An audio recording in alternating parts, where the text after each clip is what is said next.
Professor Carly. I'm Professor Gabby, and if you're enrolled in this university, that means that you're part of the QOATH Royal Bloodline. Yay. So for this first video of the series, the course is called Misunderstood Horror Films 1000C, and for this segment we are going to be discussing different horror films that are very misunderstood and overlooked in the horror genre that we want to talk about, explain to people, bring awareness to, and help people really understand these movies and what they're all about. So the first movie, or shall we say series, franchise that we are doing is Saw, the Saw franchise. We're going to be talking about it with our timeline. We're going to be explaining everything, so stay tuned, buckle up, and listen very carefully to your horror professors. So the Saw franchise is definitely one of the most plot-heavy and convoluted franchises in the horror genre. One of the most. And this franchise basically moves forward by moving backwards. And it is safe to say that if you watch only the first film, or you pick a random film out of the franchise to watch, or you watch this franchise in like a span of like a month, which is way too long by the way, you will definitely be very confused. Even if you do watch it, the whole franchise, in like a weekend, you could still find yourself Googling some information and like trying to understand what's going on. And also that we've seen this franchise numerous times, and even when we do watch it over and over again, we find ourselves picking up on things that we didn't pick up the last time we watched it or the last time we marathoned the franchise. So we are here to go over the series for you.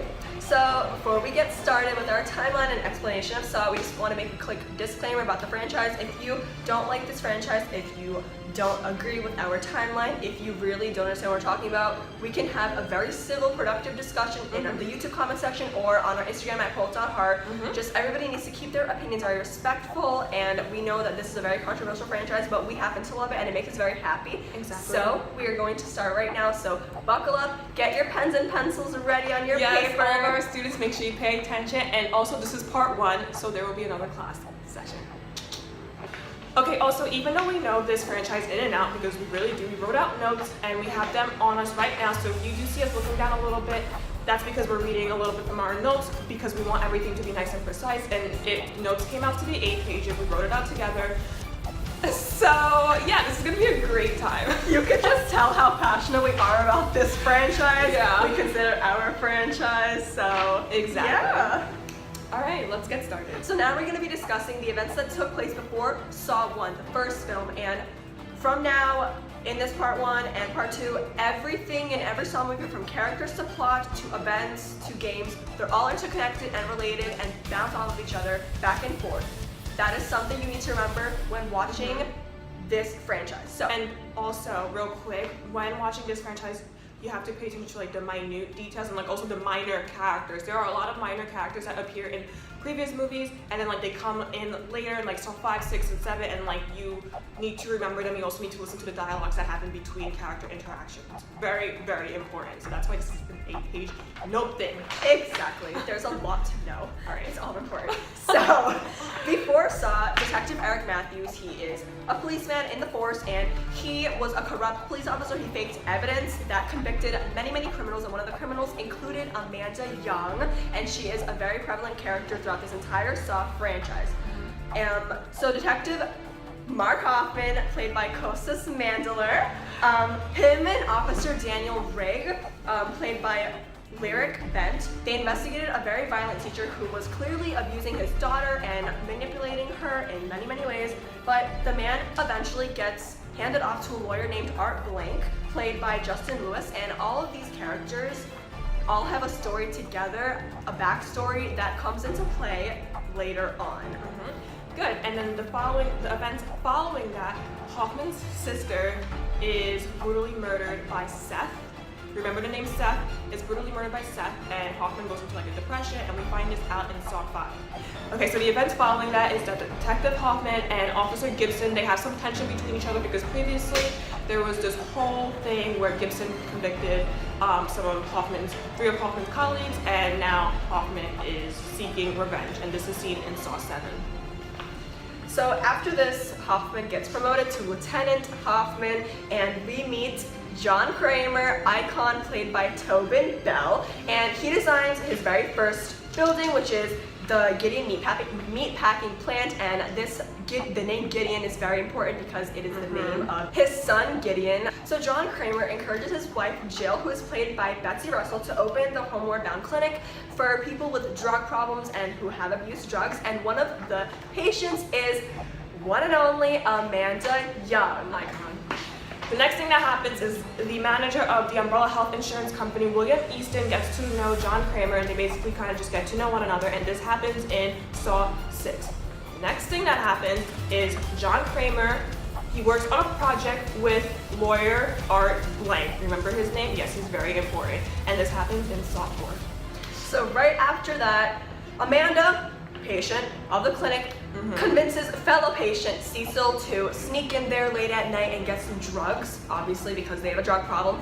And an unfortunate result was that Cecil slammed the door into Jill, John Kramer's wife's belly. She was pregnant, she had a miscarriage, and they lost the baby. So after the death of Gideon, the son, John Kramer fell into a severe depression. He was unhappy with the world, and he was just trying to find different ways to cope. So Art Blank, the lawyer, and Jill came to John's warehouse, and they were telling him to think about the deal, and he completely denied the project deal that they had and told Art Blank to leave. And this was a very pivotal moment in John and Jill's relationship, because it went downhill, led to their divorce. Following those events, Dr. Gordon then diagnoses John Kramer with an inoperable brain tumor, and obviously this then leads to John Kramer trying to find experimental therapy, and he finds one that is associated with the Umbrella Health Insurance Company, and William Easton, as discussed before, he comes back into the picture, but he denies his, application to be a candidate for this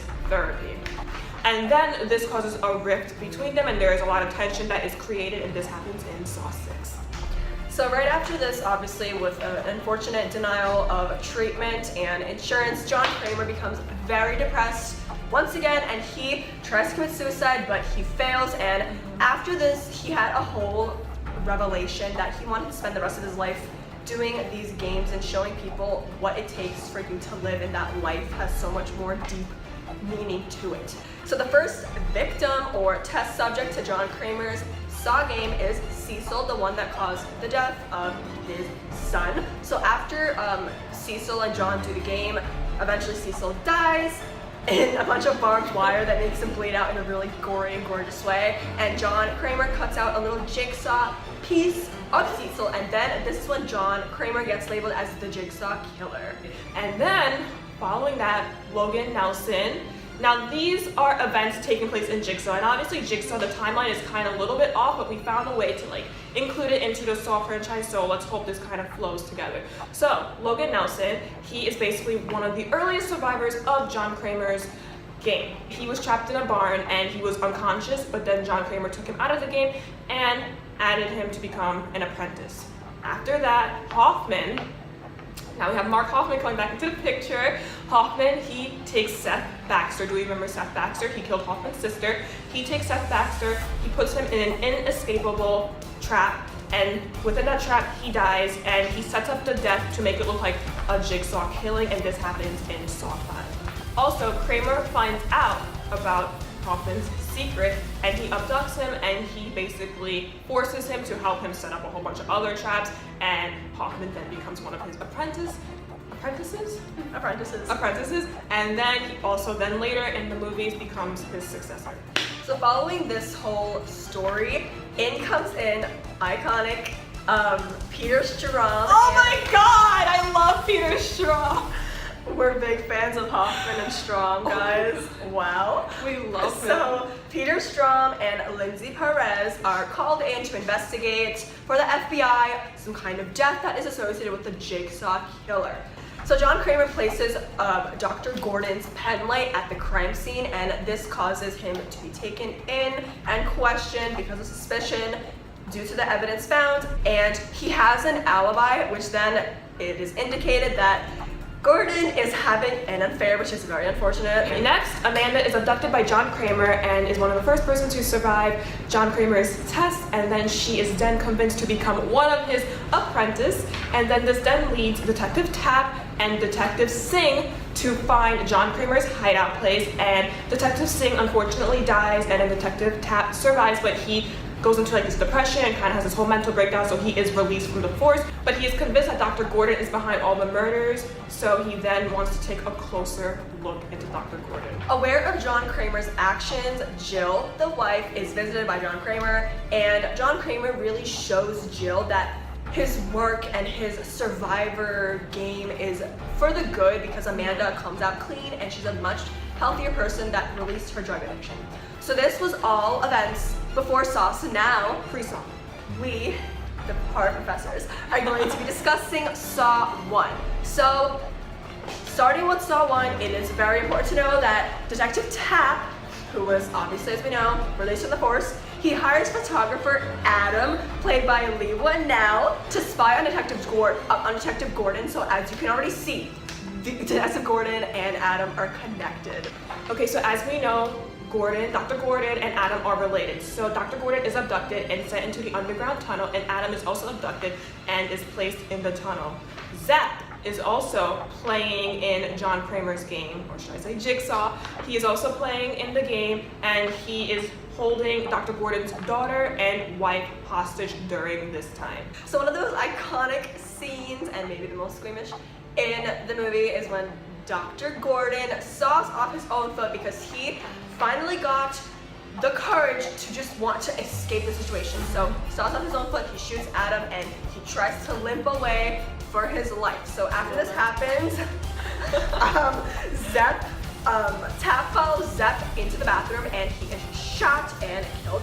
So Adam then kills Zep, and while Gordon escapes, he promises to come back for Adam and to help him get out. But and then John Kramer basically stands up, revealing that he was the dead body on the floor, that it's actually alive. He looks at Adam, game over, closes the door, and we have the iconic Hello Zep score playing, end of Saw. Exactly. And now, write down, these are going to be events between Saw 1 and Saw 2. So let's get right into it. So this is evident in Saw 7. Kramer finds Gordon. We see like a little flashback in Saw 7. This is how it fits into the timeline. Kramer finds Gordon outside of the bathroom, and he convinces him to become an apprentice. And then after that, Amanda goes back into the bathroom, and Mercy kills Adam. Oh god, guys. So, next we have Bobby Dagan. He releases a book.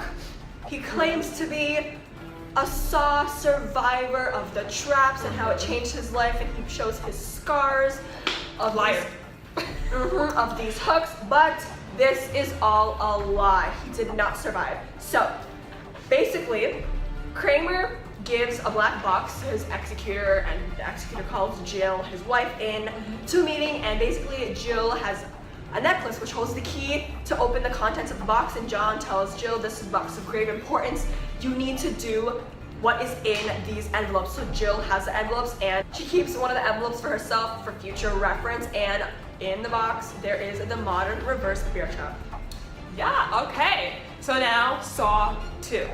So basically, Saw 2, Mark Hoffman and John Kramer abduct the criminals that were wrongly convicted in the earlier events, the very first event that we mentioned with Detective Matthews, when he planted like fake evidence for those people to get arrested. So those individuals are abducted and placed in this gas house, and they are surrounded by a whole bunch of their like fellow convicts, including Amanda and Detective Matthews' son, Daniel. So Detective Matthews, he gets into this argument with John Kramer, and he's like, where's my son? Show me where's my son. And there's like this whole fight. And then basically John Kramer shows Detective Matthews where his son is, but like, you know, John Kramer's always lying. Like, he's like, oh yeah, it's here, but like, it's really not here. He's basically putting you in a trap. Sad. Basically, Detective Rigg, he finds the fake gas house and discovers that the game has already finished. So basically, the video footage that they see is not live, it's pre-recorded. So unfortunately, Detective Matthews' son, Daniel, is not actually in the house at the moment. But throughout the movie, obviously, we see it all play out. So it's like a back and forth time lapse going on. Detective Matthews reaches the bathroom where Gordon and Adam were abducted, and Amanda closes the door on him, and he is left there for future purposes. That iconic door slam, like, Oh, it's so good. so iconic. Wow. And then after that, Detective Carrie Tate, she finds Detective Matthew's son in a nice safe box where John Kramer did say, literally, you will find your son safe in a literal safe box. Key thing to know about John Kramer, you have to take his words literally. Yeah. Literally, not figure. Literally, he means what he says. Okay. Yeah. Okay. So now there's going to be events between Saw 2 and Saw 3 and 4. So basically, Detective Matthews escapes the bathroom by breaking his foot. That took a lot of willpower, so he breaks his foot, he crawls out, limps away, and he has a fight with Amanda who he encounters. She leaves Detective Eric Matthews to die. However, Detective Hoffman, bestie, actually, we lost him. he discovers Detective Matthews, and he basically nurses him back to health, puts a cast on his foot so he is good as new, and Detective Matthews is out of the picture for a 6-month time period. Okay, so then Hoffman interrogates Jill, but she's represented by lawyer Art Blank. Do we remember him? Is it highlighted in your notes? Art Blank is very important, everybody. Yeah, he's a minor character that comes in all the time. Exactly, and he's very important, so I hope you highlighted that. Good. Okay, and Art Blank becomes part of the Jigsaw games, and he survives the iconic mausoleum, see no evil, hear no evil type thing. Say no evil, right? Oh, yeah, say no evil. His was say no evil. Trap. He survives, but he is still under Jigsaw's control. Detective Hoffman and Detective Carey go to investigate another Jigsaw crime scene. And after this, Amanda, she kidnaps Detective Carey. So then we get the iconic butterfly trap ribcage death scene of Detective Carey. Woo! She is flying with her ribs. So basically, Amanda, being smart, she places Detective Riggs' fingerprints on the corpse. So then Jill asks Kramer to take it easy and stop playing these games and these survival courses with everyone. And then John has a little heart-to-heart with her, and he gives her the special key, and that's the key that opened the black box with great important contents. Amanda and Hoffman abduct several people and take them to the Gideon meatpacking facility, and then Blank, he also abducts a few people as well. Hoffman then blackmails Amanda and tells her that he knows her role in the death of Gideon. And Gideon is John Kramer's unborn son who passed away in the accident. So knowing the whole guilt trip that Amanda is feeling, basically for John's next game, he abducts a doctor named Lynn because John is suffering from his inoperable tumor and he's in so much pain and he really needs the help. So she is taken in, she is given a collar, and this collar is attached to John Kramer's life. So if something goes wrong with John Kramer, Lynn dies, and John specifically says these instructions, and little did Amanda know these instructions literally apply to her too, because his life is in her hands, Lynn's hands, and Amanda's hands because they're all connected. Hoffman then places Detective Matthews into another trap and basically sets him up as the victim. So then Art Blank, lawyer, he then abducts Detective Riggs, okay? And sets up all of his traps. Yep. Okay, so Amanda forces Dr. Lynn to perform a surgery on John Kramer, and if she succeeds, she will be able to go. Because obviously, if John Kramer dies, Dr. Lynn dies. But she does succeed, but Amanda has this whole breakdown because she's just mentally unstable. So that whole thing happened, and then we have events following that later on in our timeline. But before that, there's a SWAT team that goes to Officer Riggs' apartment, and we find pictures of victims that are part of the games, and we also find pictures of Jill. And this is all happening with Peter Strom. Peter Strom set this whole thing up. He orchestrated the whole thing. So now we have Peter Strom. He finds a picture of Jill in the whole pile of the pictures of the victims. So he goes in and interrogates Jill. And when he interrogates Jill, he has his sleeves rolled up. That's such an iconic moment because I'm high. Oh, you love it. Ah! Okay, so he basically interrogates Jill, and he finds out more about John Kramer's past. So then Detective Strong and Detective Perez go to an abandoned school, and it's basically the crime scene that was rented out by Lawyer Art Blank. Highlight this, okay? Lawyer Art Blank. Art Blank. And basically, when they're led into the school, they go into this room where we have iconic Billy the Puppet, and he has a bomb strapped against him that nobody can see because it's inside of him, and there's a little note on it. So Detective Perez obviously goes to read it, and little does she know, you need to follow John Kramer's little instructions. It says, go that way or move that way, follow my eyes. She doesn't do that, and then she gets seriously injured by this bomb. She needs medical attention, injured in the face. She runs to the hospital while Peter Strong is comforting her. Okay, bye. And then, and basically the tape says to Strong that he will soon be killing an innocent man. Detective Perez gives the key that Sherry gave to her to Peter Strong. She's taken to the hospital, as we know. And then Peter Strong basically ends up making the connection between John Kramer and Lawyer Art Blank. Okay, so both Strom and Rigg arrive at the plant at the same time. And then Blank, he reveals that him, Matthews, and Hoffman will survive if Rigg does not enter the room. And if you watched that installment in the franchise, you will understand that time was on his side. It wasn't against him. So obviously all hell breaks loose. He enters the room and Matthews is crushed. Ice cubes! And he is killed. Alright, so now we have this whole situation that just happens, like this whole like constant death back to back to back. So basically, Amanda, she gets upset. Previously, as I mentioned, she was having a mental breakdown. She gets upset, she shoots Lynn, but she doesn't die instantly. But then Jeff, he comes in. Jeff is Dr. Lynn's husband. He comes in because he was completing his own test, but he comes in during the whole situation. He finds Amanda and his wife. He shoots Amanda and she is dead instantly. And then obviously, one thing leads to another. Jeff is upset. He is about to kill John Kramer with a really big saw, slash his throat, which he does. But Dr. Lynn is convincing him not to do it because it's gonna be a big mistake. Obviously it was. He kills he kills John Kramer, and then Dr. Lynn, her head just explodes. So much like head injuries. Yeah. From like Matthews to Dr. Lynn, her head explodes. And then Peter Strom walks in and he shoots Jeff. So everyone just died, one person after another. Yeah. So we just want to make it very clear, this is the movie where John Kramer dies. He's dead, okay? Everybody please highlight this in your notes. Yes, it's gonna be a bonus question on the next test. Yes, exactly. Saw 3 is where John Kramer's dead. Dead, dies, gone, goodbye, in the grave. Okay. Negative. 6 feet under. Very negative.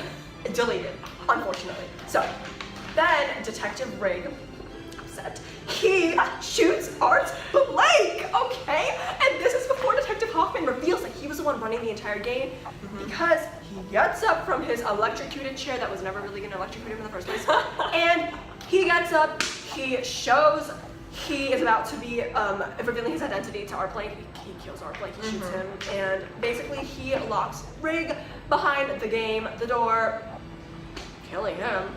Yeah. So then Detective Hoffman ends up going to where Peter Strom, where he shot everybody's dead, whatever. He locks Peter Strom inside of there, which is the room where Kramer, Jeff, Lynn, and Amanda are all dead, and this hereby ends Saw 4. And as you can see, it is very important to realize that Saw 3 and Saw 4, the events happening, they happen at the same time. They're all interconnected, and that is what makes this franchise incredibly dense. We really wanted to bring awareness of what's going on. Exactly, and there will definitely be a part 2 where we go from Saw 5 all the way until Jigsaw 2017. For now, this is part 1, and we hope you guys were able to understand what was happening so far in the series and realize how much work and thought was put into creating such a insanely collective storyline. Yeah, it is incredibly unified. Like, the narrative is just so unified, and it has, like, the continuity, works. It just works, especially when you really sit down and understand it. So we're gonna be being interactive about this on our Instagram, so follow our Instagram at QOATH.horror. If you have any questions, comments, concerns about anything that we said or mentioned, anything about the Saw franchise in the video, healthy civil discussion, please let us know. Comments, DMs, comments. Yeah, be interactive. And don't forget to subscribe and click the notification bell if you haven't done so already. Thank you guys for watching. Bye! Class dismissed.